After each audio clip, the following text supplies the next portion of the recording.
there was an example of a situation where a lecturer was beaten by students, yeah, because he entered a student's bathroom, right? So he was severely beaten. So, so that's a challenge which is happening. And we noted that in countries like Mali, Senegal, and Niger is where there's a lot of unrest, students' arrest, and vandalism. And one person was like, it happens a lot. That was his perception. Maybe students are freer, so there's vandalism happening. But we said that should be studied because we are not sure. You have to research about that.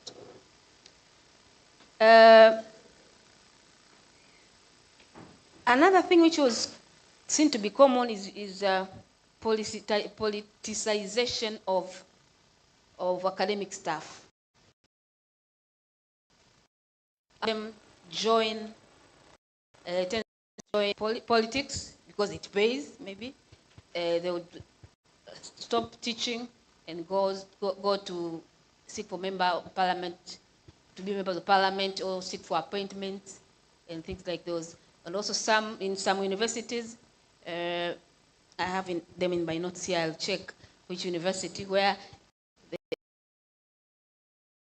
the vice chancellor, a minister of defense, something like that. So they mix academia, so it is a very big challenge. Another thing big is underfunding of universities. Most universities are underfunded. Lecturers, most of the time, they are paid lowly or no salary for some times. Yeah. Infrastructures are poor. That's another factor. So the working condition generally is bad in most universities. Another point which I noted when they were discussing is the higher incidence of violence in public universities. Private universities, public universities, state-owned universities, there are more violences compared to the private ones. Another point is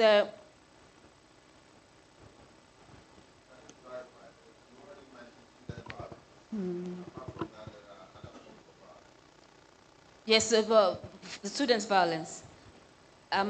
For here, I'm referring students' violence, but the students who are at public universities, there are more incidences of violence compared to private universities.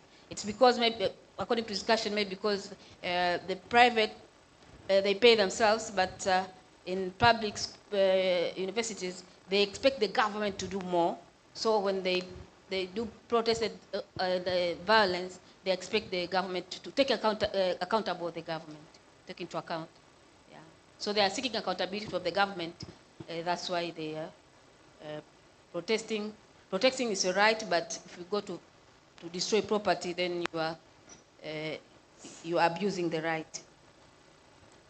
Okay. Another point is in some contexts, academic staff have been to support fuel violent actions by students. Yeah, maybe because of out of anger, they fuel from below so that students test on their behalf. The last one,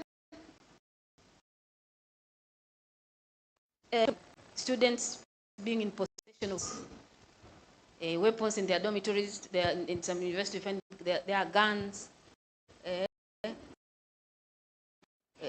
Their residences. So this affects freedom because you'll never be free if you know someone has a gun somewhere. So it has been recorded in two or three universities. In some you'll correct me. Were they arrested? You correct me. I think in one of the universities they were arrested, and now it's no longer. But in some universities still there are weapons owned by students. So those are some of the common issues which I recorded. But in our group, Niger was a star. Niger, the situation is good. They are freer compared to other countries in the region. Yes. Niger. Excuse me for my accent, Kiswahili accent. Thank you, Prof. Thank you very much, Anna. I think she sought to summarize the key points for us, but there's a lot more. So we have about 10 minutes for, or should we do all the presentations before we, okay, I think that would be better, yeah. Okay, so we welcome, which group is ready? You're ready, West Africa, okay. So please note down your questions. Good afternoon. So West Africa was made up of some countries in West Africa and Southern Africa, namely Nigeria, Sierra Leone, Togo, Guinea, Guinea-Bissau, Cote d'Ivoire, Angola, Mozambique, Burkina Faso, Cape Verde, and Liberia. Please, I hope. Nigeria, Sierra Leone, Togo, Guinea, Guinea-Bissau, Cote d'Ivoire, Angola, Mozambique, Burkina Faso, Cape Verde, and Liberia.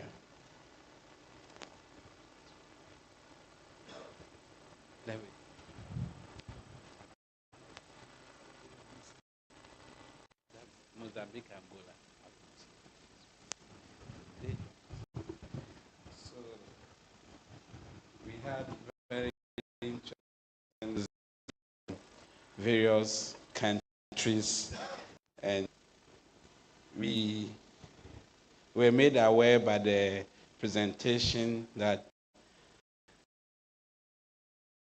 the academic of expressing yourself in most of the countries mentioned about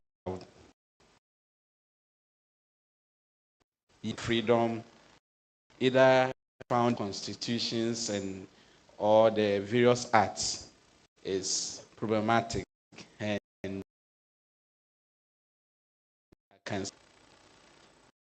most of the countries have specific laws on academic freedom, but as I said, it is the generic and those kind of things. However, when it comes to the university settings, there is political interference, the work of the lecturers. So we have the appointment of the management of the universities. Please, I'm not being biased here. The foreign countries that presented, except Togo, there is high upper hand dealing with the government of the day. The government appoints their own people.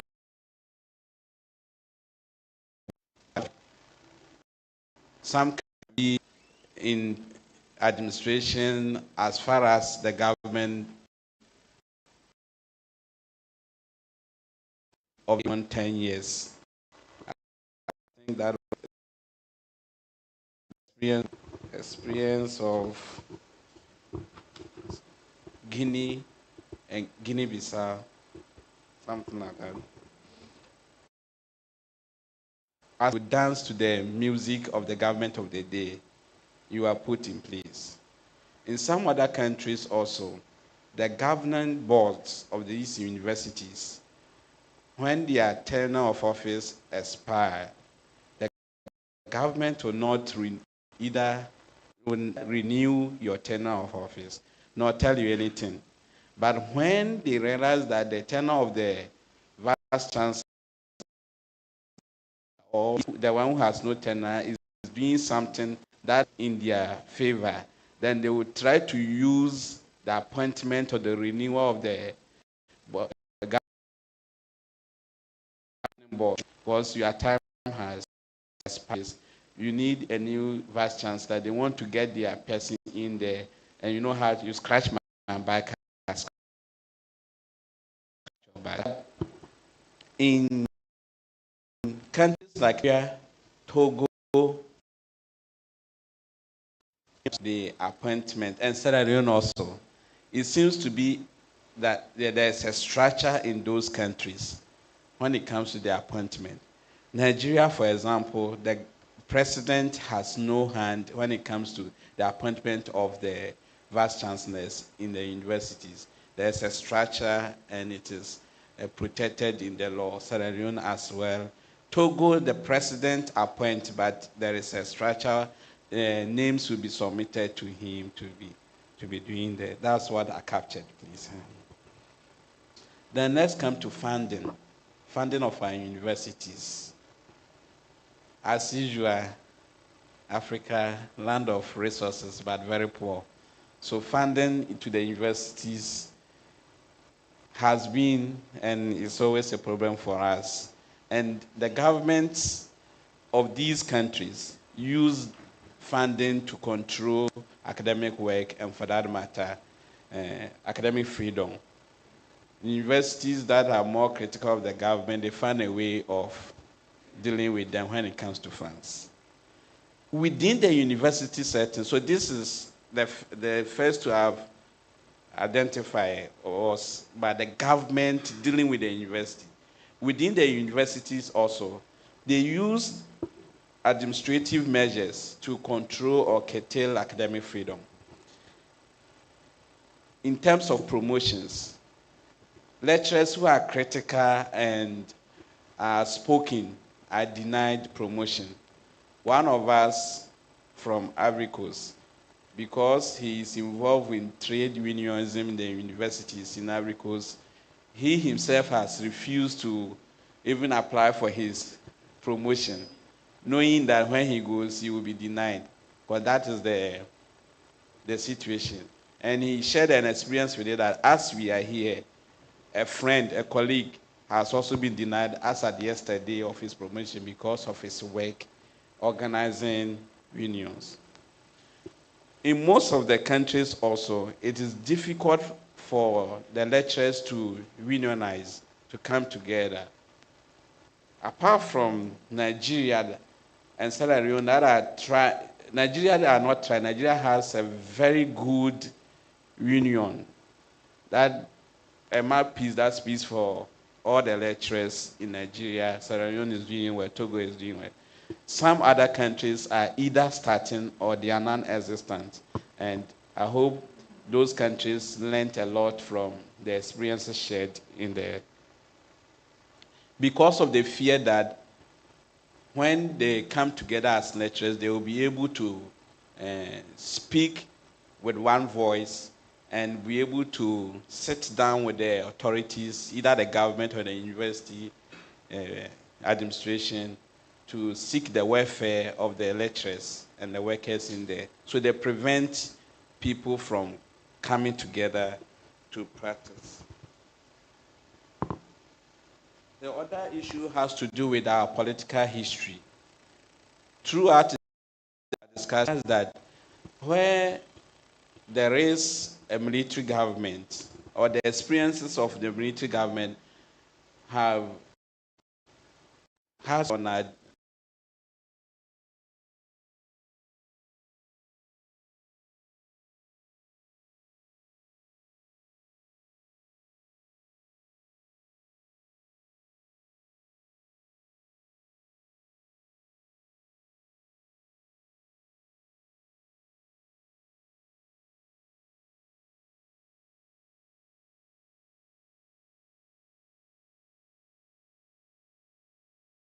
democratic governance.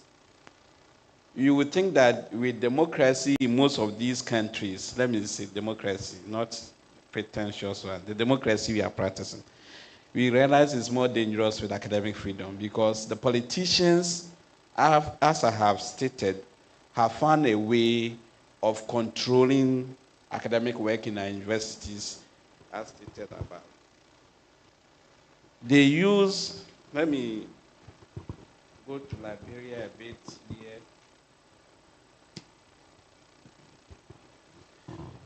In Liberia, for example, there is, or there have been crackdowns on university student mobilization or university students coming together to form union. And whenever there is that crackdown, the security, the national security forces, they don't care whether you are a lecturer, you are ordinary worker, or you are a student. They are all brought on board and disciplined as such. The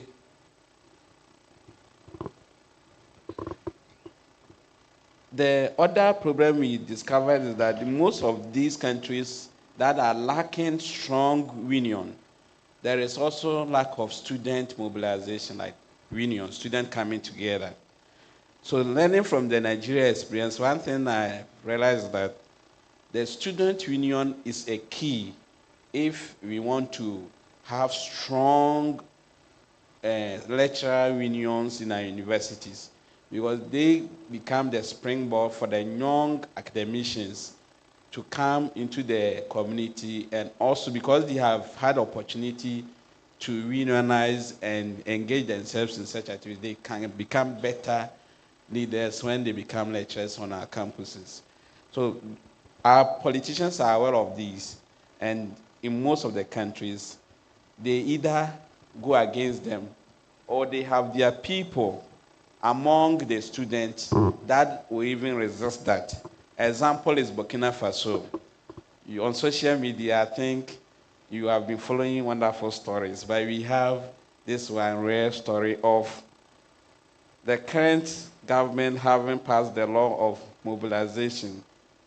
Is it decree or act? But there's a law about mobilization, which is to mobilize people to go and fight the jihadists, the terrorists who have taken about 3 regions in Burkina Faso.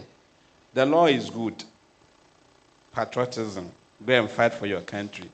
But the president of the day uses this law to control criticism, to control dissent opinion.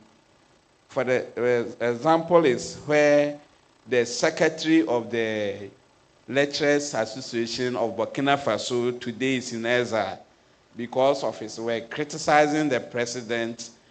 A court has passed sentence on him to go and fight the jihadists. A lecturer, you deal with chalk or a pen. You have been told to go and hold a gun. So it definitely, you know what they are telling you. We are not ready to kill you, but somebody will kill you. Next time, if you're a lecturer, you are talking against your government, you will be careful. If you know how to write with your pen, know how to shoot with your gun. So these are the experiences we are having. But as I said, Nigeria, they have had a long history. They have experienced death, yet the resolve is still there, and they have a lot to share with us.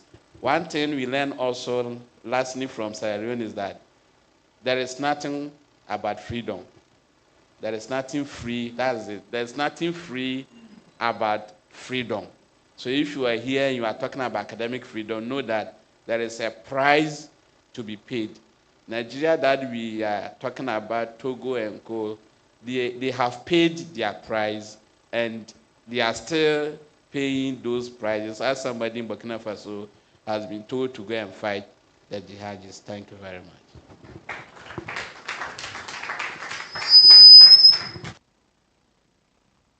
Thank you very much, Rapporteur, for Group 1, representing Reinvented West Africa.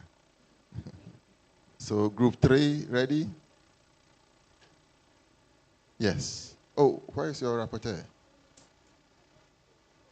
Yeah, Solomon, yeah.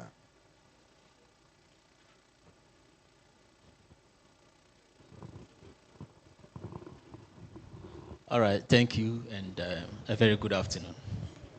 Yeah, so Group 3 was a representation of countries from Ghana, from Botswana, from Eswatini, Lesotho, Gambia, and Sudan, as well as Zimbabwe.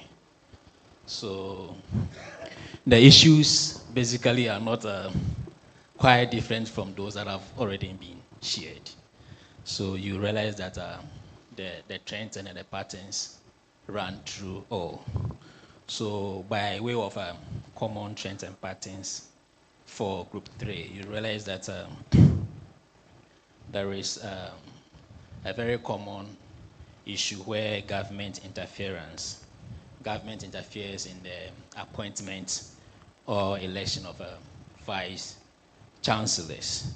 And then it was basically common amongst all the countries represented in Group 3.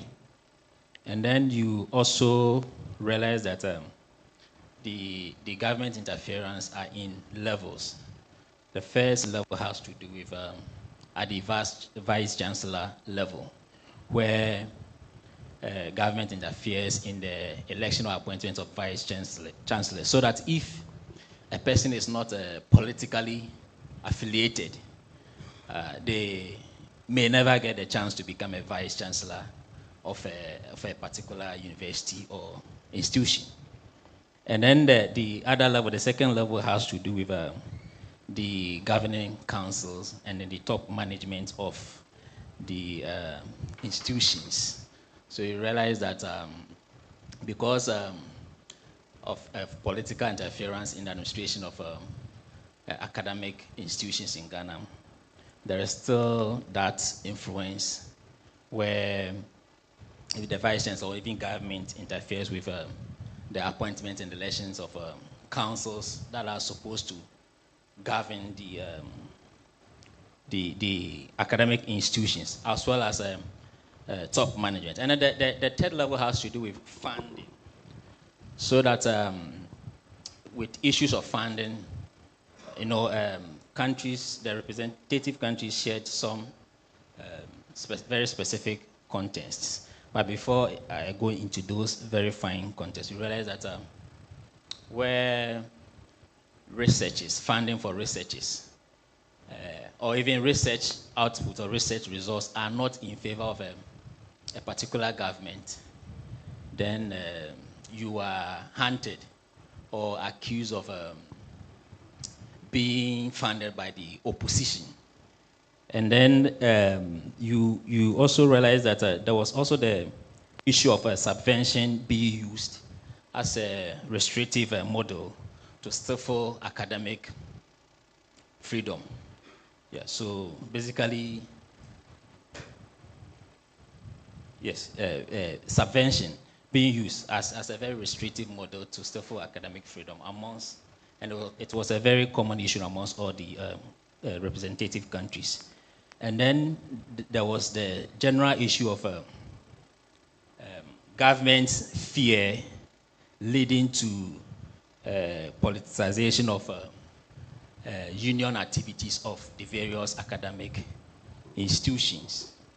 So because basically some or most governments have this fear, they tend to interfere in the administration of these institutions. So specifically with Ghana, the Ghanaian rep highlighted that academic freedom is provided for by Articles 21 A and B of the Ghanaian Constitution, as well as Article 21, as well as the various universities in Ghana also have some statutes that tends to regulate academic freedom. And then also he also highlighted that there is the right to information law in Ghana, which allows for access to information, which has been basically the legislative background to academic freedom in Ghana. And then he also highlighted that even though Ghana has this legislative background that seeks to sort of help in terms of academic freedom, there are still issues of concern. Of course, like I highlighted earlier on, there is still political interference in the appointment or election of vice chancellors and other governing councils of the universities in Ghana. And then he also highlighted the fact that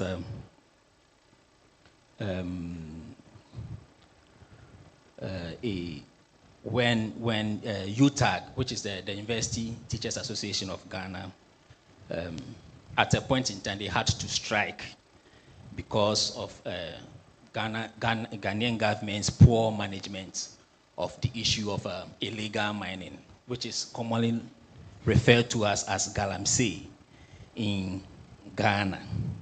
And he also highlighted, mentioned some very specific examples where the government of Ghana attempted to, remove some vice chancellors of some institutions. So he did mention of the University of Winneba,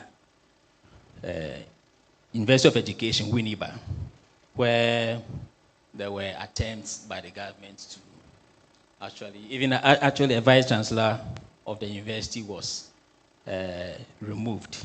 And as well as at the Kwame Nkrumah University of Science and Technology, KNUST, also a vice chancellor, there were attempts for targeting a vice chancellor being removed for converting a one single sex hostel or hall into a mixed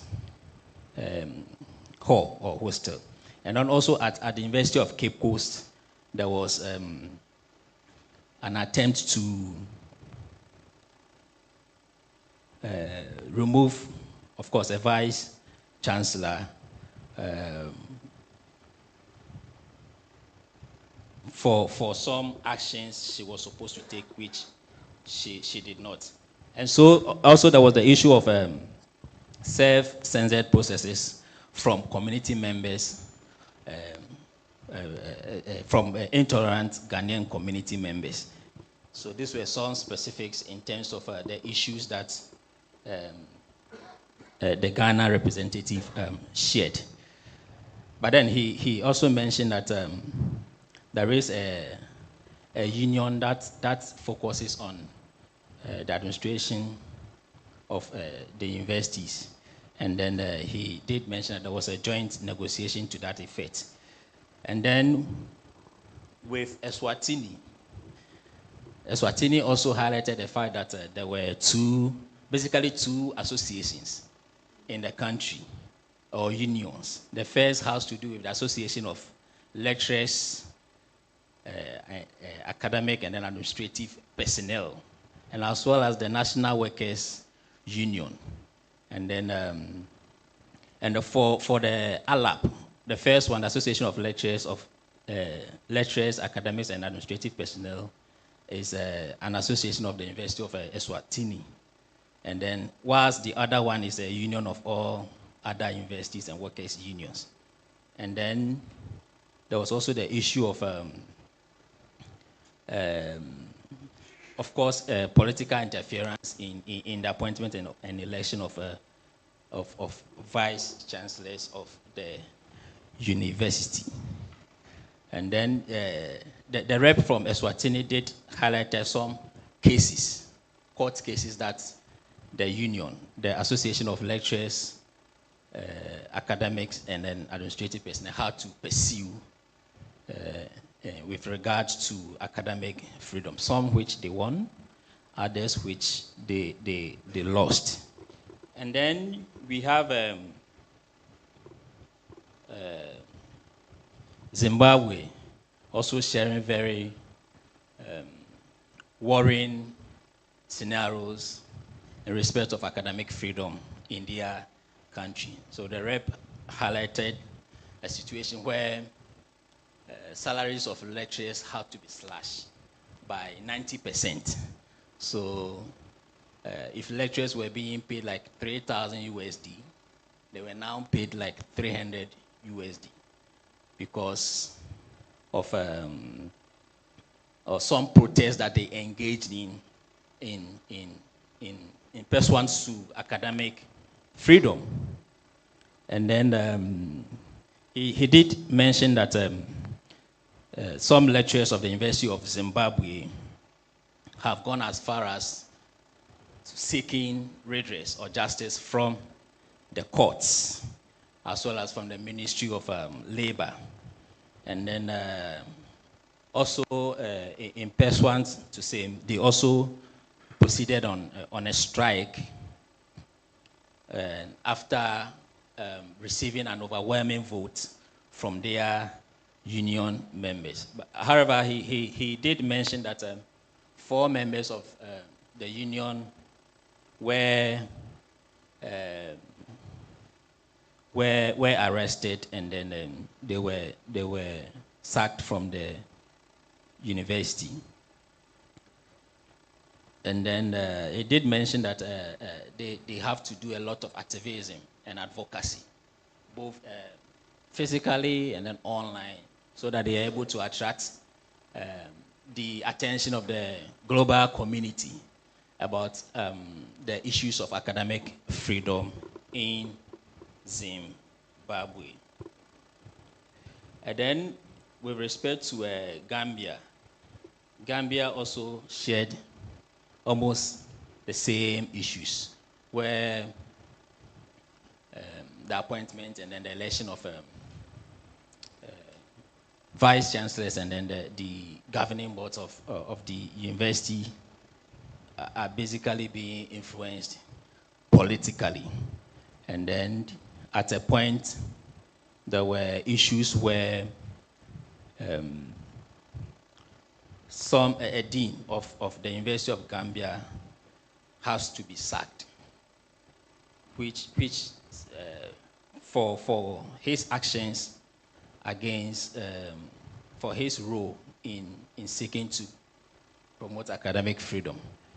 And also there were the issue of where a vice chancellor and some other lecturers at the same University of Gambia were sacked for their actions that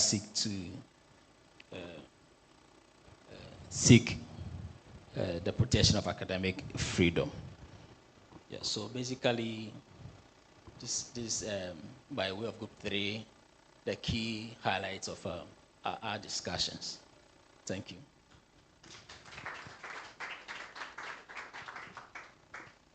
Thank you. So 3 down, 2 to go. Group 4.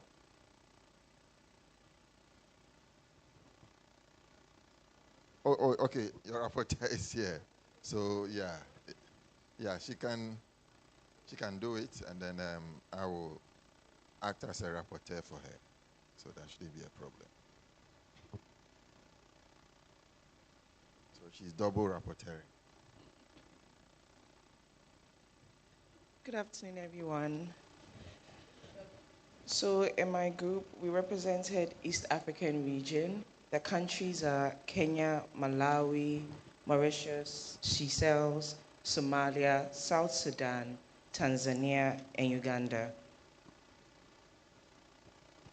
Kenya, Malawi, Mauritius, Seychelles, Somalia, South Sudan, Tanzania, Uganda, and Rwanda. So the common denominators among the region or the countries would be political interference in academic freedom expression. And the focal point is that although these countries have signed on to international treaties that guarantee academic freedom, domestic implementation is a problem. And it comes from the historical context of these countries. And you see how, for example, in Uganda, with military regimes and how they've been established as a country. Rwanda, you see how genocide has influenced them. And in Somalia, their argument was basically, we are dealing with a civil war, and academic freedom is like the bottom of the Maslow theory for their needs, although it's very important. And you go into countries like Tanzania, which was a beacon of democracy. They showed research prior, not now, where they showed how they were doing well in the 1960s, but now the slope has come down and there's a bit of stifling of academic freedom. Also, in Rwanda, they also share their experiences about the genocide and how it has influenced the psychology of the people and how to express themselves. So if you come from a country where you've experienced civil war, you are dealing with how to be careful with your utterances. So that has had an influence in their expression. And going into first Kenya, Kenya was Kenya raised the issues um,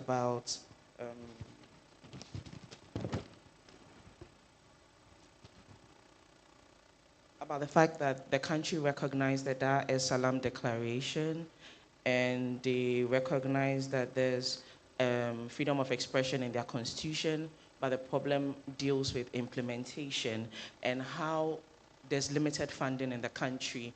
So for instance, the government was focused on increasing budget to the Senate instead of increasing budgetary allocations to education.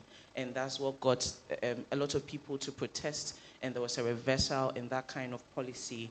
Also, he raised the issue about how some scholars have been rendered into exile, and there are issues of political assassinations, and all of these kind of temperatures affect the ability of persons to express themselves.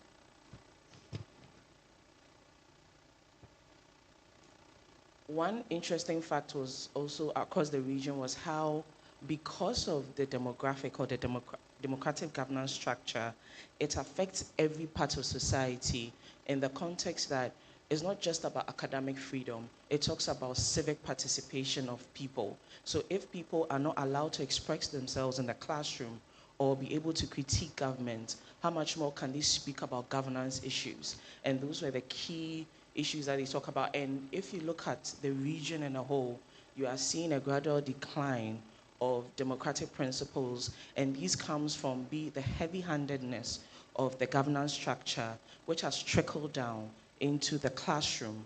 And fundamentally, instead of these countries to come together and strategize on how to improve academic freedom, you're having internal mechanisms that stifle academic freedom, where the university structure does not promote individuals to express themselves. So issue of promotion, issue of the administration itself does not encourage freedom of expression.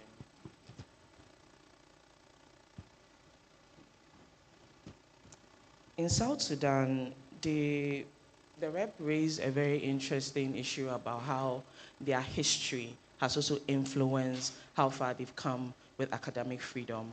And currently, they have issues of political interference in their governance structure, which affects academic freedom with the appointment of the vice chancellors, of the governing board. And as compared to the West African region, which advocates for strong student presence, for South Sudan, they have to deal with issues of ethnic divisions that affect the approach of students in how the student administration. So because of that, they are not able to collectively come together so that student expression is also emboldened.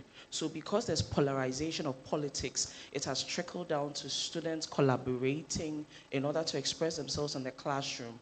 And also, this is also a reflection of how the higher education is not also able to articulate themselves.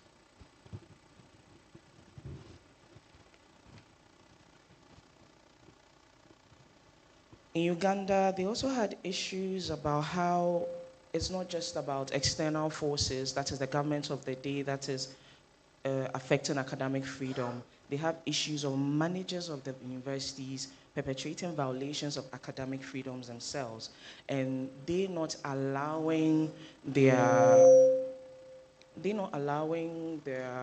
workers to be able to express themselves.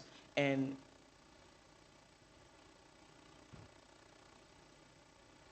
in this context, if you are an academic and you are involved in critiquing government, expressing yourself, in promoting or articulating views of academic freedom, your own internal mechanisms rise up against you with issues of promotion. And if unions or groups want to go on strike, they have issues where the university staff come against them. And particularly, university staff cannot speak about issues in their university unless the PR of the university does so, because they believe that a university or an academic person or staff is not capable to express themselves in that capacity. So, in conclusion, I would say that East African region, and also, sorry, in my room we had Seychelles and Mauritius, which were, I mean, fantastic presentations. You could tell that Seychelles has come out of its own structure to form a very forward democracy. And in that context, amongst all their cohorts or counterparts, they are doing very well. However, there are instances whereby lecturers have been questioned for their expressions in the classroom, in which the rep advocated for strengthening of existing systems. And Mauritius as well, their signatures to the Dar es Salaam Declaration.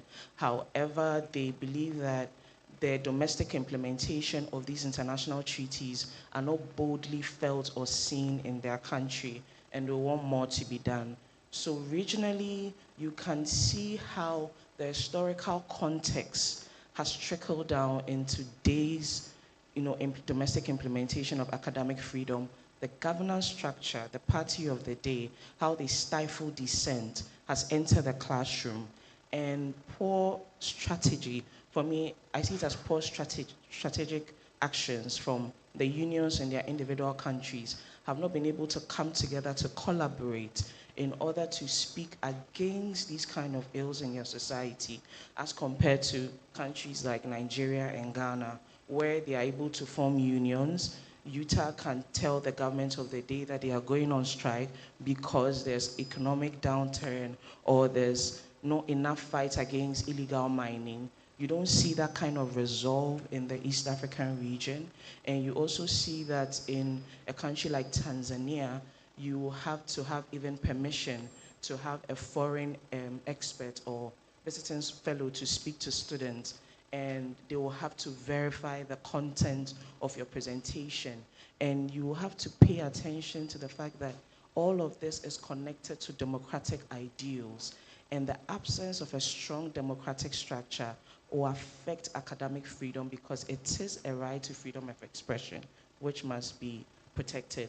So at the end of the day, I think my recommendation would be that it's not just a fight about academic freedom, it's a fight for democracy and the life of a country.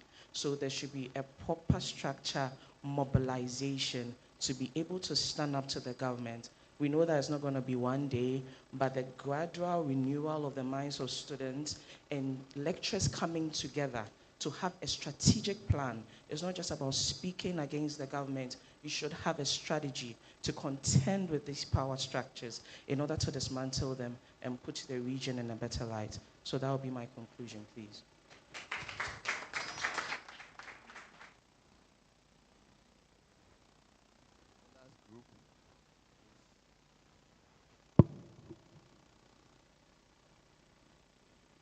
That's your rapporteur.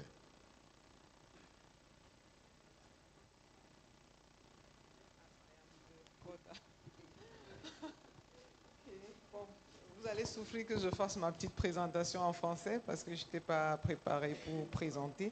Donc, je vais faire un bref abstract du groupe Afrique centrale qui était constitué par 8 pays, notamment le Burundi, le Gabon, le Cameroun, le Tchad, le Bénin, la République démocratique du Congo, Madagascar et Comores. L'une des trois faits caractérise ce groupe Afrique centrale. 5 pays ont été colonisés par la France et donc la langue utilisée est la langue française. Le Burundi s'y retrouve avec sa spécificité, ainsi que Madagascar et Comores qui est le plus jeune élève, parce que c'est au Comores qu'on a une université qui a été créée seulement en 2013 et qui est en train de faire son bonhomme de chemin. Donc, l'une des caractéristiques majeures, c'est que dans ces pays, il n'y a pas... la Constitution décrète que les citoyens ont la liberté de s'exprimer et donc ont droit à la liberté académique. Mais dans la pratique, ce n'est pas véritablement le cas parce que les lois qui sont après érigées donnent l'impression d'être au-dessus de la Constitution. Et l'une des caractéristiques également, c'est que le politique s'implique constitution, and the political leaders interfere in the management of universities. And we can take the example of the in politicization of the positions within the university, and that is what we will note in as what we see in West Africa. So for Central African countries, their situation is close to what the Eastern African rapporteur mentioned. So we don't have a specific definition of for uh, academic freedom. So they want the union leaders to explain what the government can do in terms of academic freedoms. So the leaders, most at times appointed for administration positions, once they have the right to be appointed, once they are appointed, they cease to defend the case of other members, and they are not involved in the activities of the union. We also have a higher participation of the members mm, because of the salary. So it is at this level that we can talk of lack of funding for union. So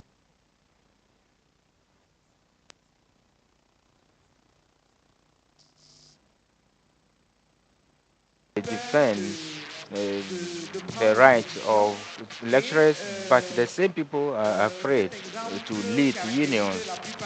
And this situation is known in almost most of the countries. In one case, for example, one university was created before they thought of how to run it. So it was in 1978 that they thought of how to thought of establishing the university.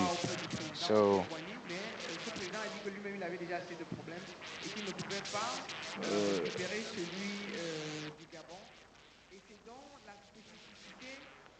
so some of the lecturers were supposed to be sent to Cote d'Ivoire to study, but the president said that he had problems and he could not be sent there. And so in Gabon, for example, if you want to remain a union leader, you will suffer a lot because the representative in the group has been arrested several times, and because of his commitment and the fact that he is close to one of the political candidates. So we can't really see the difference between academic freedom and political freedom. Within the universities, we can say that we are not political, but in practice, you can see that anytime a lecturer is in a position, then it becomes a target. So the question now we ask ourselves is now, how can we define academic freedom in our various countries in order to differentiate between political life and then academia. So we called on all the members of the union to study the legal framework in their various countries that support the organizations into unions, and the government specificities do not need to be obstacles to the expression or the enjoyment of the academic freedom.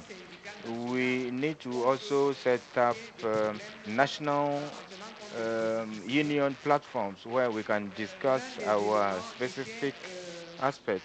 And another thing mentioned is that it is important.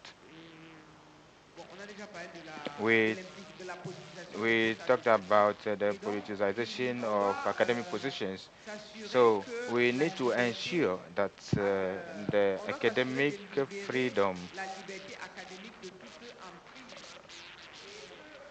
we need to make the academic freedom absolute.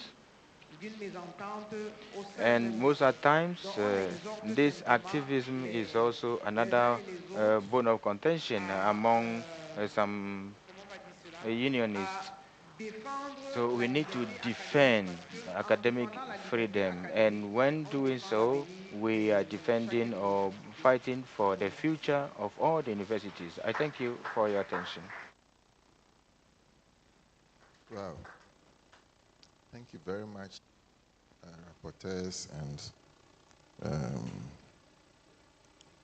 for the presentations. And I think we want to open the floor now for questions, comments, filling in the gaps if you made any presentation and you thought you were not properly represented.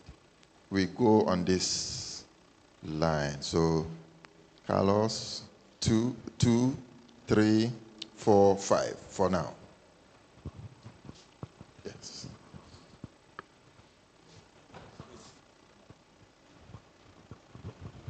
Eu vou falar em português.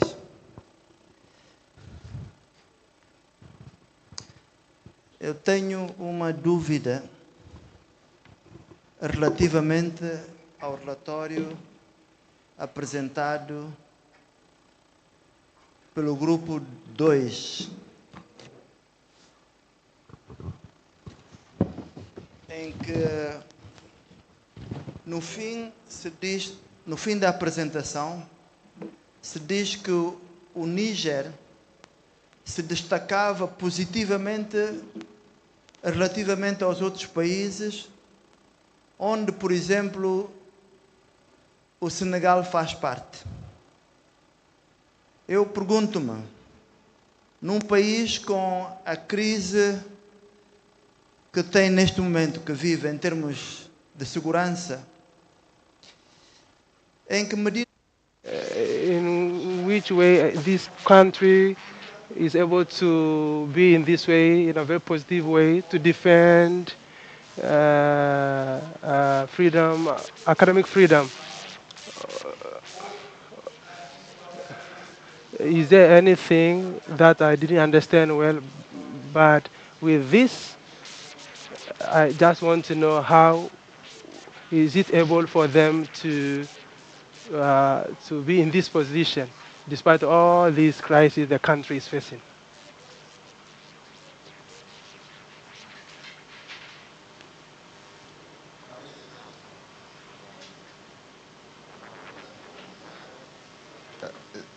Okay. Niger, can we...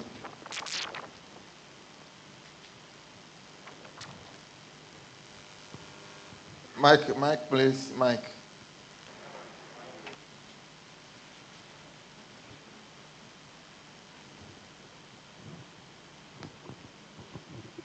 Bonjour tout le monde.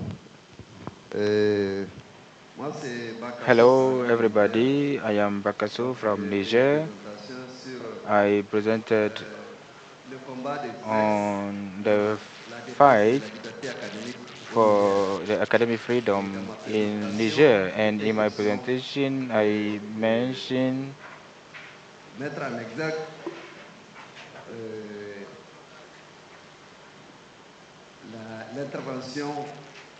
the political interference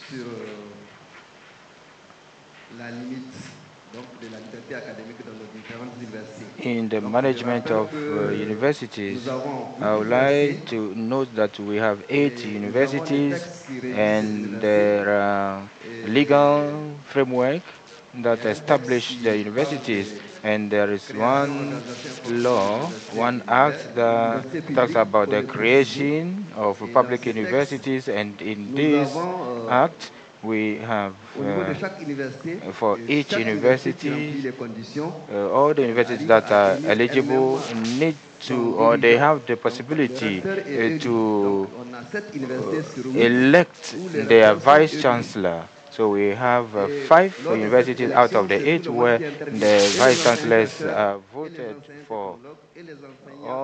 All the lecturers and the students, everybody participates in the election of the vice chancellor. The 8th university is University of Dosso that is not yet eligible to organize elections. So each university has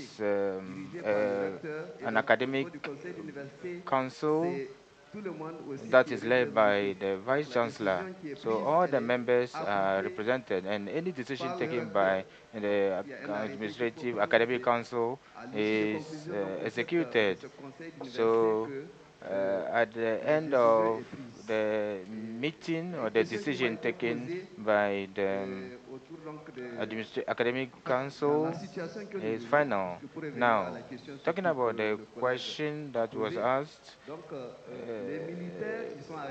the military regime are in power now, but they do not interfere in everything that has been done before, so there is no change. We had a difficult situation in 2018 where the, they were questioning the procedures of appointment of vice chancellors within universities. So each university is autonomous, and every term there is funding that comes so that all the universities can pay their lecturers, their researchers are paid by the university as the university itself. Appointment also is conducted by the university following some acts. Considering all these, that is why we said that we have a good procedures within our university, but we can still discuss it. Thank you. Well noted. I guess the rapporteur was expressing his or her opinion about looking at the presentations made in that group, came to that conclusion. And so we are happy to receive a response from Niger as to probably why the rapporteur came to that conclusion. So it's up to us to make our opinions or conclusions on what has been said or heard. Thank you. Number 2 is over there. Sierra Leone. Thank you very much, and for this gathering, and at least highlighting the common factors that are affecting all of us. But my question I really want to ask is going directly to all of us here. How many of us have that open door policies to encourage students that will replace you tomorrow? How many of us have that mentorship? Because we have colleagues in our midst who have masters, we have professors, we have senior lecturers, because this is how the problems will start. They will use senior colleagues within to intimidate those who are coming up so that they cannot grow. So I want to know among us, how many of us are senior lecturers in our universities? What are the open door policies in terms of mentoring your very colleagues in their department, in the faculty or schools, for them to grow? Because it's very certain you will not be there permanently. Because we have senior colleagues, for example, in my university. He's a water engineer. As I'm speaking, he's almost getting to 75 years. He still remains to be water engineer. The valid reasons given is that there is nobody that should replace him. So that one will be taken to court. An opportunity will be given to him for extension, though that person has reached retirement. You spent more than 40 years. For God's sake, who do you replicate? Who will replace you? So these are all some of the factors we, our very self, from within, we create for universities, and that will deter the growth of universities. So I'm asking, some of us are professors, some of us are associate professors. Let us ask ourselves, what policies do you have to bring students you are supervising? I felt so bad yesterday, our sister from Egypt, just because of the system. The supervisor said, no, I can't. And the sense of direction in terms of growth for that sister changed from that moment. Automatically, she has to look for another research topic. So let us check ourselves and see how best we can react to that, because we are the very factor to the problems we are sitting here for today. Thank you very much. Thank you. So it's more of a question throughout. We identified 5 people here, so please let's finish with them first. Number 3, yes. Thank you very much. Listening to Dr. Nyazi yesterday, I thought academic freedom was under serious threat, and it was a very serious challenge. But when I listened to the reports from different parts of the continent about academic freedom, I'm beginning to wonder if the idea of a university, we can ever get to that comprehensive institution that breeds, knowledge, with courage, to be able to build Africans that will come behind us, that are complete morally and otherwise. I mean, most of what we have seen, I think the greatest danger that we have is complacency. To think that we're making progress when we're virtually not. I mean, we're going to have to see, sorry, Dr. Nyazi, but we're probably going to see more than her tits to wake us up from this position where we are.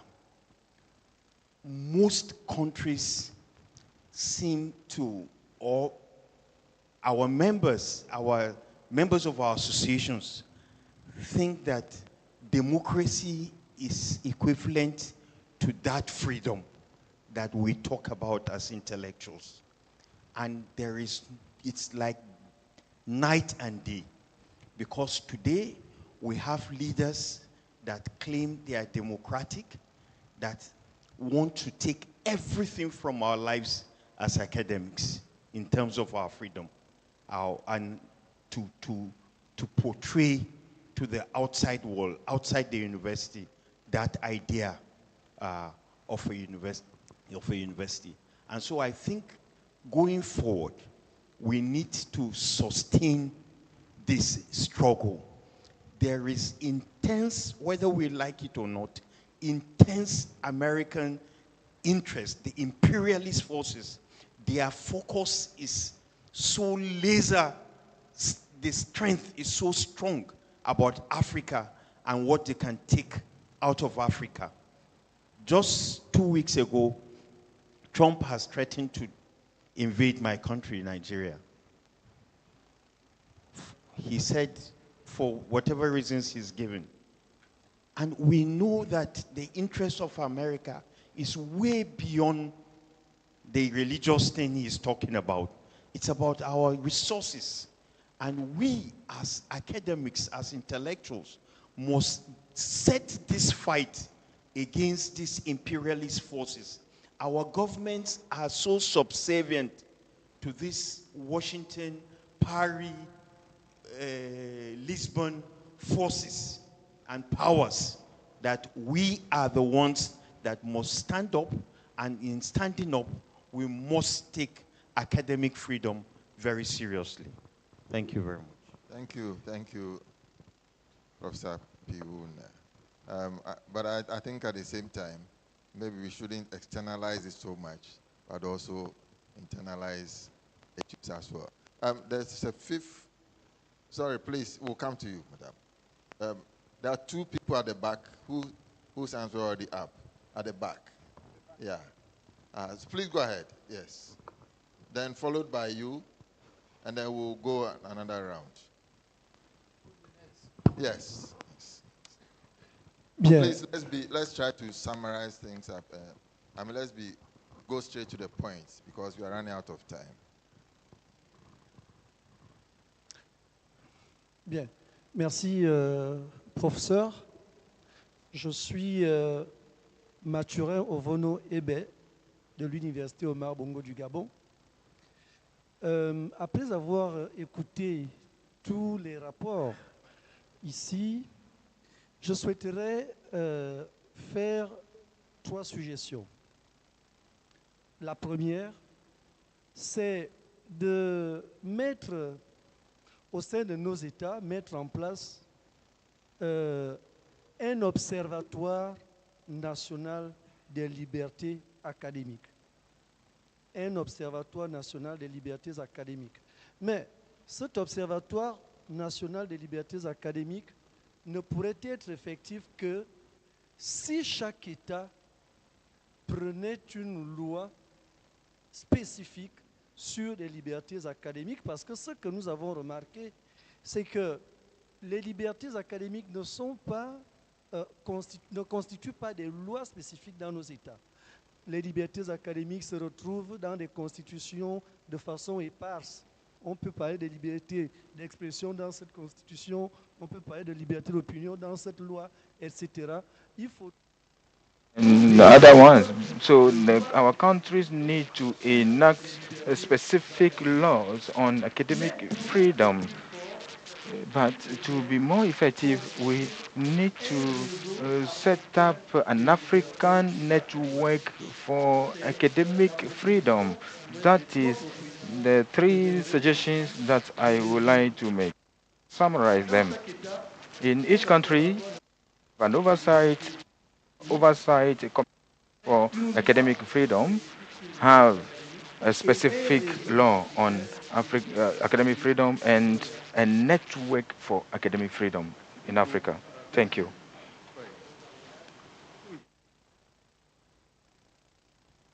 My name is Bokari Pam. I come from Senegal. I would like to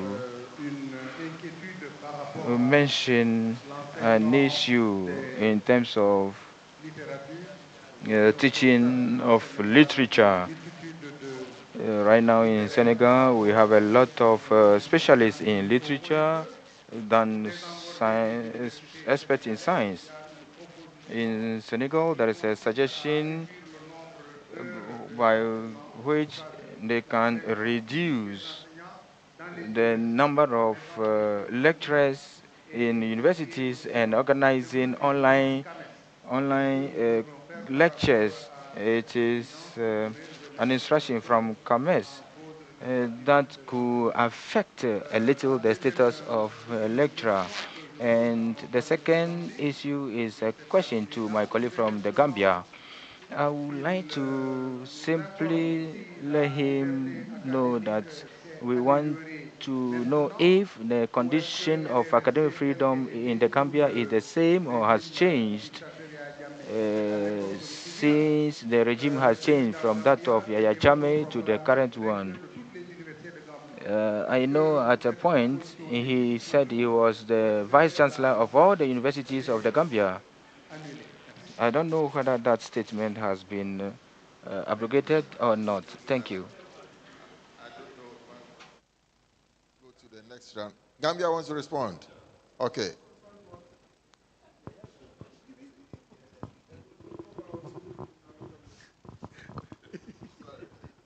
I want to know what was he saying. Yes. The question. But you didn't use your. Okay. He wants to respond to that. You have a question. Oh, okay. We are going another round. So you my sister, you will go first. And then there was another hand here. 2. So 1, 2. You'll be 3, number 3, please. 4, 5. Let's do the 5 for now. Yeah, for me, I know we are talking about academic freedom. But I think maybe we need to start from within ourselves, within academia itself. Because there are a lot of issues in academia with, you will see in academia, as my brother from Nigeria or Sierra Leone said, it is us that violate the academic freedom of ourselves. The deans, the chairpersons, the bigger ones, they try to put down the other lecturers, either in promotion or something. Sometimes you see a person would be there in academics, and they go in government, and they would come back to start striving you that you come from. So like Okunko once said, how do you think we can fight when our own brothers have turned against us? Fighting this fight means we should be able to look at ourselves, examining ourselves, to know that, yes, this is how I want to be treated, and I should treat my colleague this way. Because sometimes even when you're fighting, your colleagues will be there. They will be stabbing you at the back because they want favors. So fighting this fight to gain academic freedom, it should start from us. And as the people see us, maybe the government see us being serious and sincere, they would be able to say, okay, these people are serious. But they use ourselves to divide ourselves. And we can't go further. Thank you. Your point well made. Number 2 is there. Yes. Okay. Thank you. Prof, you'll be in the next round. You'll be in the next round. Thank you. Merci. Moi, je suis Kwesi Marie Oudé du Bénin. Thank you. I am a representative of Benin, and I want to first of all give an idea material govern services, and we noted in some francophone countries that for a long time there are some people who go on retirement and nobody can take over from them to continue research in their field. But with an institution like CAMES that also has their weaknesses, the lecturer is compelled to train the future generation before progressing and to get to senior lecturer or associate professor, and also to supervise master researches. To become a full professor, you should have supervise 2 PhD researches or co-supervise 4 PhD researches. So that helps to train the future generation. That is a positive aspect. I think it's a good thing, and those countries who don't have this system could also consider to have this kind of procedures so that they can find means and ways that favorize or that encourage training of the younger generation. In our country, sometimes the unionists do not find solutions, and it is the political leaders who find solutions, but those solutions are not in our interest, and that is why we should be at the front to find solutions ourselves. I would like to suggest that there should be a kind of sensitization among colleagues. It shouldn't be just a problem of the executives of unions. Even if it is one representative per country, it will help us to meet and discuss, and we should draw up a plan of dissemination of the information on the commitment so that everybody can be conscious of the condition of our universities. Thank you. Thank you so much. I just want to respond to my colleague from Senegal. Still in the Gambia, the president is the chancellor of the university. In our country, the president is the chancellor of the university. Under Yaya Jammeh, Jammeh was the chancellor. And that was why even the vice chancellors at that time were appointed by the president. Until after the downfall of Jammeh, then we had to fight to ensure that the structural conditions according to the University Act were actually reinforced. Even though the president, but he doesn't have power, he has ceremonial, just ceremonial position. My second intervention here is that we understand that in Africa or West Africa, anywhere in Africa, scholars actually suffer a lot. They are exposed to vulnerability owing to the lack of consolidation of rule of law. We understand that Ghana is unique. Today, what we read from Ghana is admirable completely. They have gone too far beyond other countries in the academic freedom. I just want to actually appeal to ACA.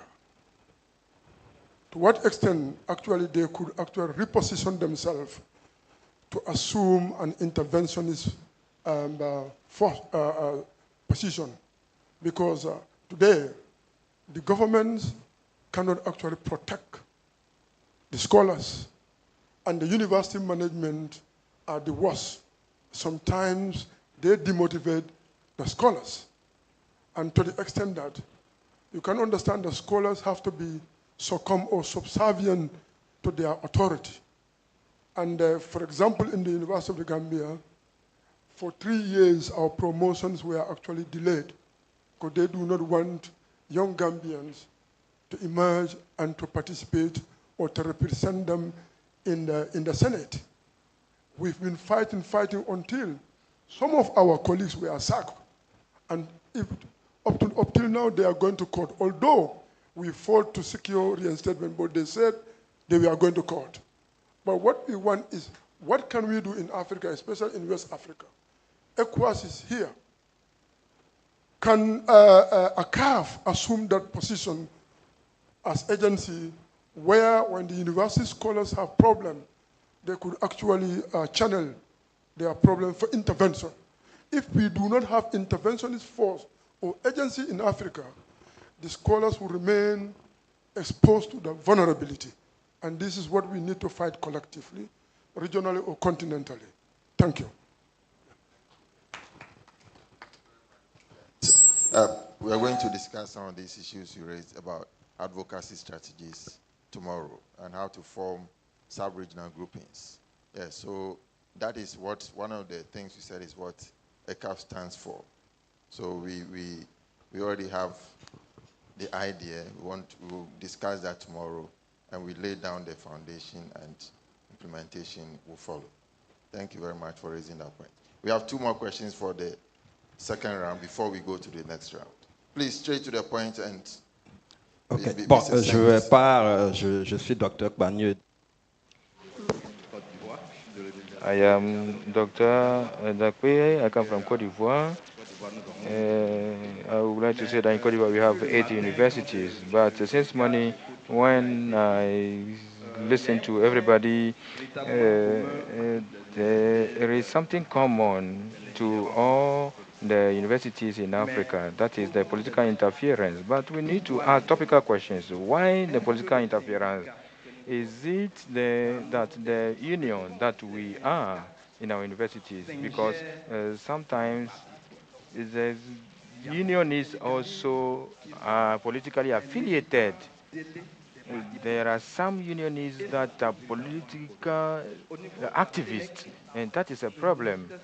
In Senec, our statutes are very clear. If you want to be politician, then you have to resign from your position of unionist. So there is no conflict of interest between politicians and unionists. So during the last election, there is one of our secretaries who decided to involve himself in politics, so he had to resign.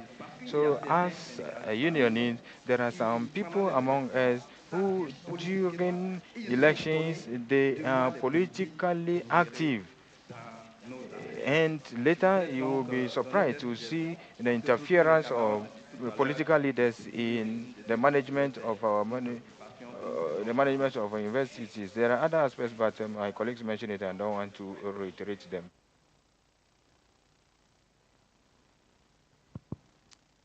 Thank you very much.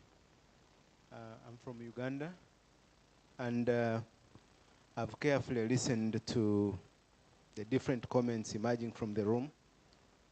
I noticed that we are the problem, and the problem is not very far. The problem starts from this room. Let's not go very far.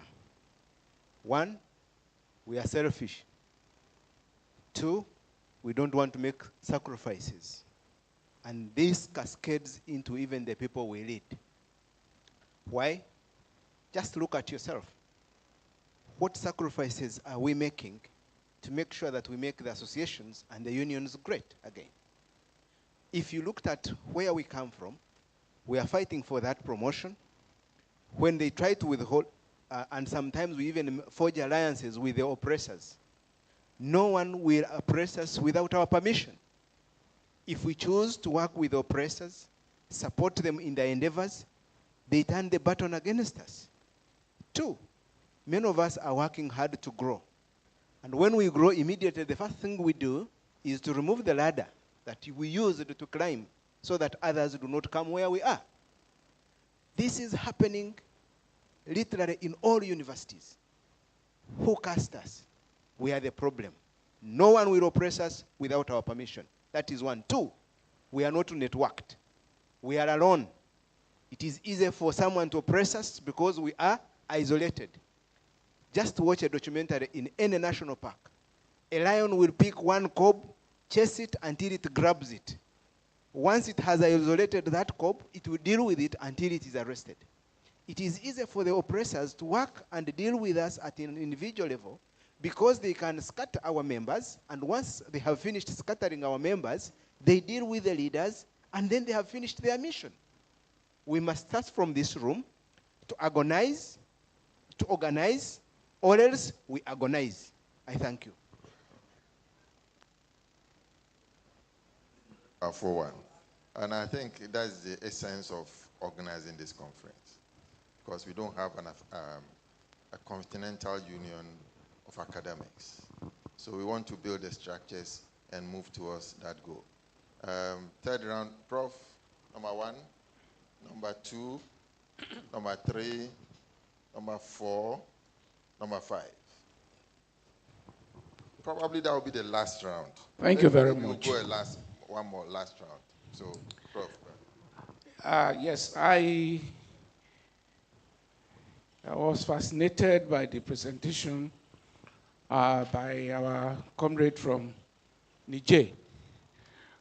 The situation he presented there is an advancement on what we have achieved in Nigeria in terms of the struggle for autonomy, particularly with the appointment of vice chancellors. Here he said they elect their vice chancellors and all members of the community participate.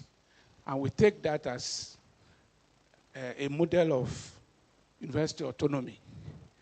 I would like to know what model of education funding they operate there. I'm asking this question against a background of our experience in Nigeria. Some 3 years ago, we met a politician, a leading politician, who said, if you elect me as president, I will give you your autonomy and academic freedom. And we went back and we were asking ourselves, do you give us autonomy and academic freedom? And by that, because we probed further, we found that he was saying, you'll be free to charge your fees, and when you charge fees, you pay yourselves your salaries, you appoint your vice chancellors, and do your thing. So it's like, I was trying to juxtapose that with what happens in Niger. Is it a situation like that they are free to charge fees? And what is the implication of that education funding model for access to higher education in that country? Thank you very much.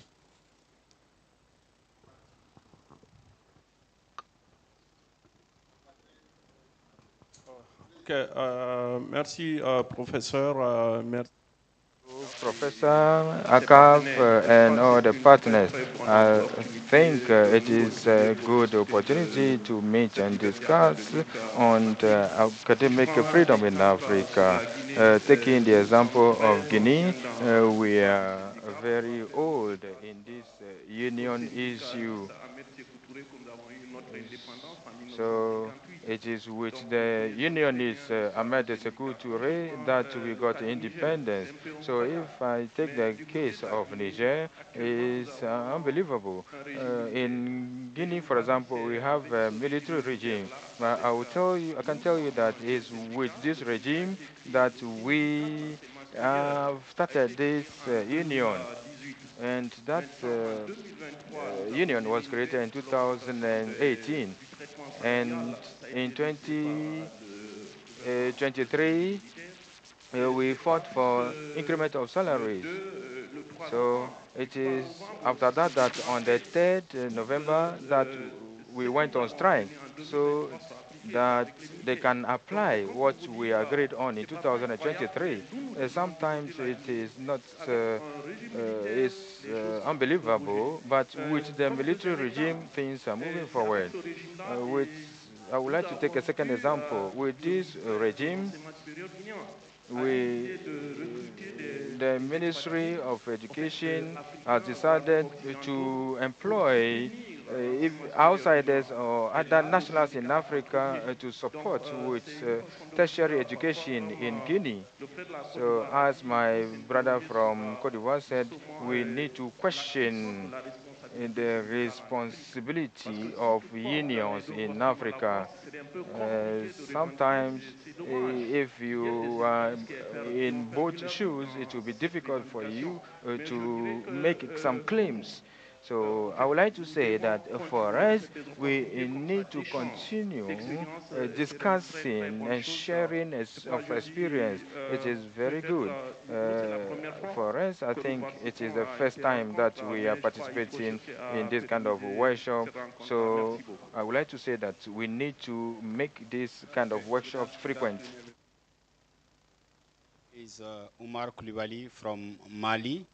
So I would like to talk about the issue of political interference in our higher education system. I think in many of our African countries, most of our colleagues are very involved on politics. And the fact is that while they're always chasing a higher position, it's become a problem. When they get those positions, there's a two scenario. The first one, they stay away from the university. They don't even want to talk about it. And then when there is a problem, they come to them, they say, okay, you are a scholar, now we have a problem, so we want you to intervene. And when they intervene, instead of building bridge, they put their colleagues down.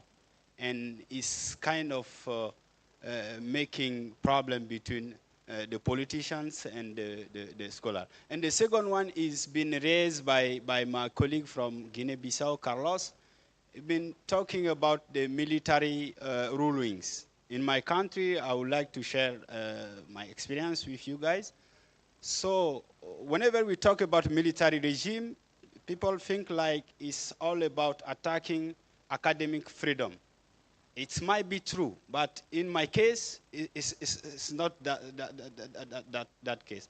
Because we used to experience deadly clash between students. It's happened since 1991. But since we had a military rulings now, the last time we had a deadly clash, they did a raid at the university. They arrested 49 students. A few months later, they dissolved the student association. And now we're having peace in our campus. Before that, they used to use guns, all those weapons, machetes. But now we are really free. We are having peace. We can do our job freely. Thank you, guys.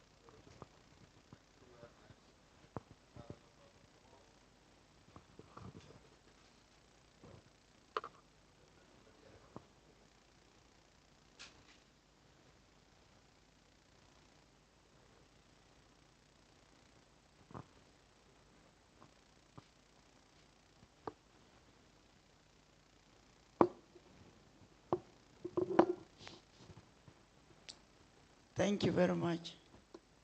I'm from South Sudan. And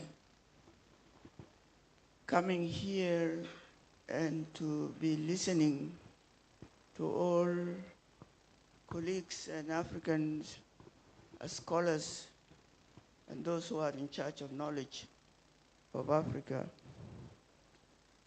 Since this morning, when I was listening in our group, we have very prominent universities. When we were growing up, we were very proud to hear about them. During 60s, you know, coming to 70s, those high African universities. And then I asked myself, when I'm listening to the universities right now, I ask myself, what has gone wrong that we have lost that history? I used to read a lot of newspaper. I want to give an example. There is a cartoonist in the US papers, Lucy and Tom. They are young people. So one day, Lucy got up in the morning and she braced around and he said, you know, Tom, when I was growing up, the world seemed to be very peaceful and very nice and everything was going okay. Now I'm a grown up. The world seems to be falling apart. And as a South Sudanese, that's how I feel now.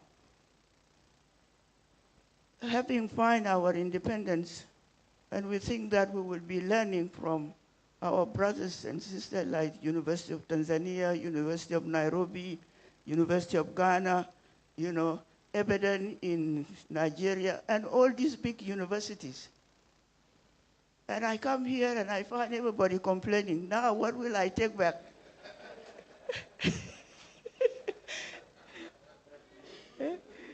So we really need to rethink.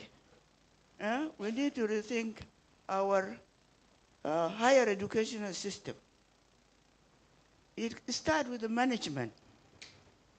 The management issues. You know, universities, long time ago, they were having grants, they were having money, everything was being provided. But now, even in the West, they are left on their own. They have turned into management, into like managing a business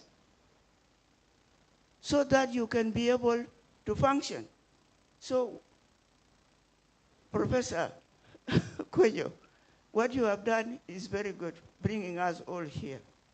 So let it not just stop here. What I'm saying, let us form an environment where we can be able to get out of this mess so that we can be able to get hold back of our universities and be able to contribute to betterment of our society. Our resources are getting out. They are making other people rich everywhere. And even us, we are taking it, giving it to them to get rich. And then we remain here to be poor. The same money we have, we go and beg from them. Can we turn it the other way around?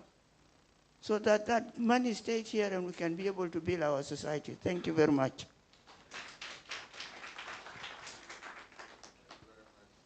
Much, Prof. Okay. With you. Yes. Now after this, we'll do a last round of questions and we'll close. Our time is already up, but we don't have any other session after this. So we can... Em português, queria intervir ne. Do it in Portuguese. I just want to say, for all the intervention that has been made,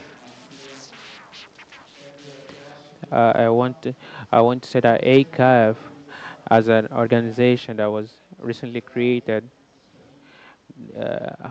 need to have many pathways. So we as leaders of the different organization, we always face challenge. We fight for our rights as teachers, but it's not enough. What is we need to conscientize, even though for all these people that after that they become president, most of these people they help to ignore the academic freedom are the teachers that help these people. They come with their argument. So another way to sensibilize from the organization to be able to start conscientize the people, because since our training, since we're children, so we always are educated to be conform. We African, our education since to not challenge anyone. Even when you don't believe, you need just to be conform. And when we reach a determined age, this type of behavior is still in us. So that's the reason most of us we don't complain. This happened also in the educational system. Even if we face some situation, we don't complain. Because of why? Because they had this type of behavior or submission. So that's why. And ACAF with different uh, trainings, manual since primary school in different countries, different language for writers, and they will be able to produce different texts, books, history, to be able to conscientize the children in school for when they reach a certain age.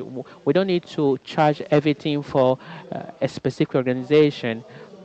So other organization that has been created for 70, 50 years ago, we can use UN that was created to prevent the war, but the war has ended.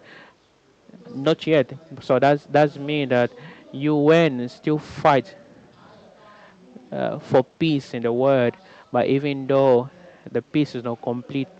So in our education, as lecturer, teachers, academics, so our fight still continues. Even if in our generation, we hope the next generation they can change everything, this mentality, but it's necessary for us to be able to submit to this convention in the right of academic freedom, if we involve more African countries and if they accept all the countries that will submit to this convention, we can tolerate more academic freedom in many countries African, and we can achieve the academic freedom in Africa for us to be able to guarantee the scientific production and a better education system for our children. Thank you so much.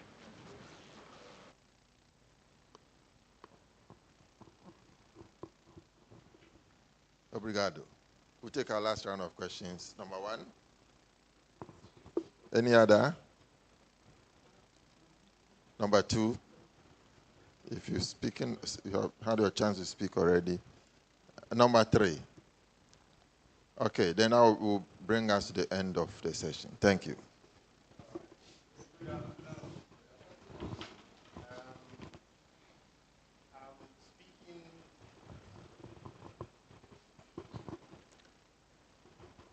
I am a former vice chancellor, so I've been listening to your conversations very quietly to understand some of the perspectives you are putting across. But I like the intervention by the lady from South Sudan. It is indeed a changed environment from the 60s and 70s. Very complex environments in which universities are operating now. And so it behoves all of us to understand the business of the university, first and foremost. And it is important to understand the political economy. You understand?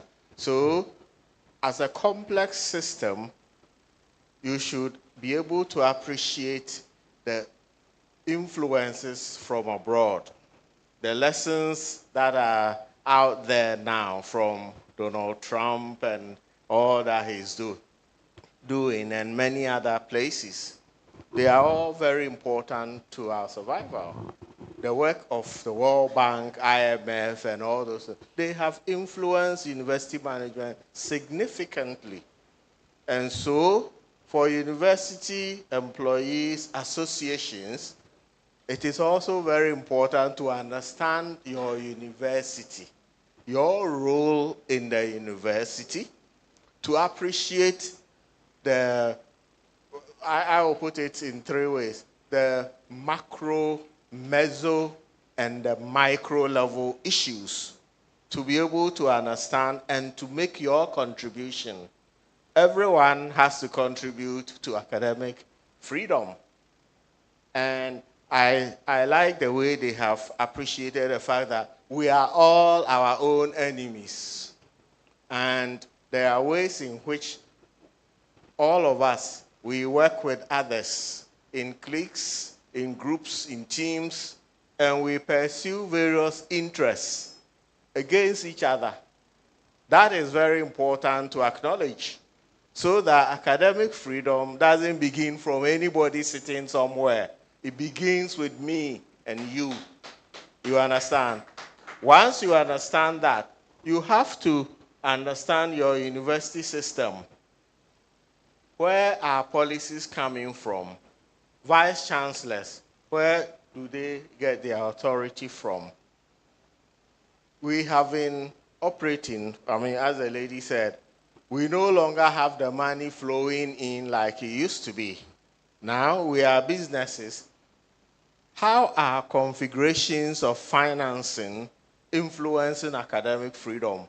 That is something we must study. You can't just jump on the bandwagon and claim that things are happening so you understand them. We have to research and put these details into the advocacy that we want to do. They are very, very important. So I just wanted to highlight, not to talk too much, but to let us understand that there are things we need to understand better so that we can, if we do in advocacy, we will do it in a proper way. Thank you.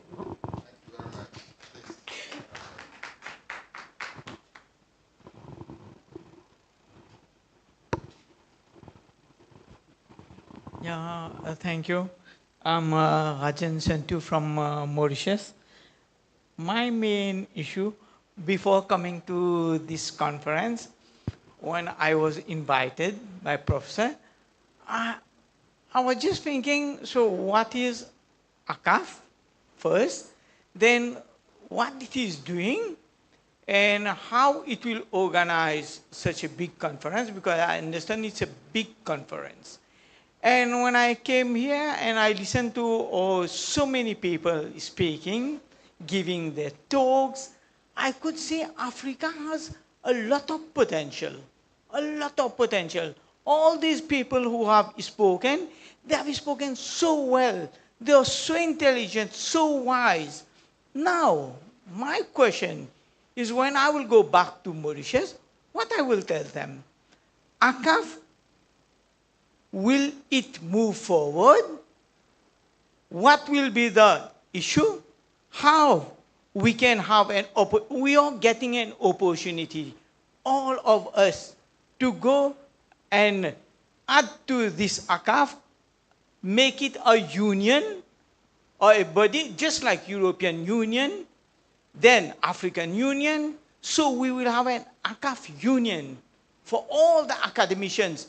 And I would be very happy, I'm telling you, from the experience that I got here and from the various experiences that I have all over the world, going to various parts of the world to understand, to see, to commit, to participate in conferences, I can see if you will be able to build that union, and that union will be the body which will be a reference to all the African societies that we have, and move forward. Move forward. We have someone who is already there, who has organized a big conference like that. We need to give a hand, a push to that person, plus a team to go and have it, have all the objectives, the various guidelines, which will be, one, a reference to the different unions, but also slowly it will have a reference and it will have a guiding principle for the country where we are operating. And the government will have to, in one way or the other, I understand. See, nowadays there are changes. I have noticed even the Gen Z, the way they have done it yesterday. Remember well, we are in the middle age and old age, but there are the Gen Z, they are coming. It will be a different world. And we are getting people who are here, who are experts in law, in the different fields. They have to take it forward. Just move forward, take it forward. All the people will be with you. Thank you very much.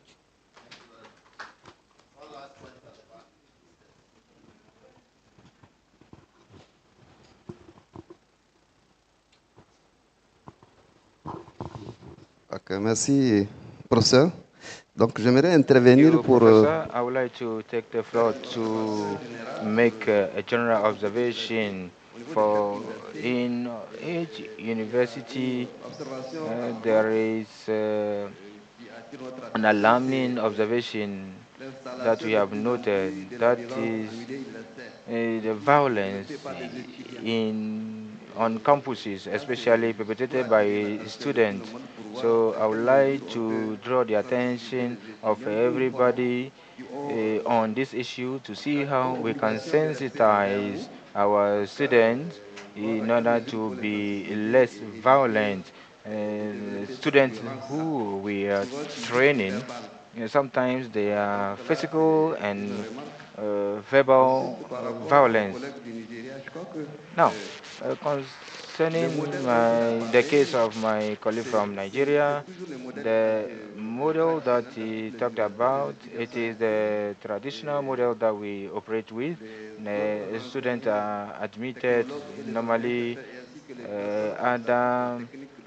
the researchers and lecturers, everybody belong to a union or association that defend the moral and material interests of all the activists, and everybody has accepted the election procedure in our universities, and everybody contributes. Also, the Charter for Ethics and Work Ethics that we have drafted for our universities reminds everybody of their contribution so that we can build peace in our universities. That is what we use, and I want to share with you. Thank you. So I think that brings us to the end of today's session.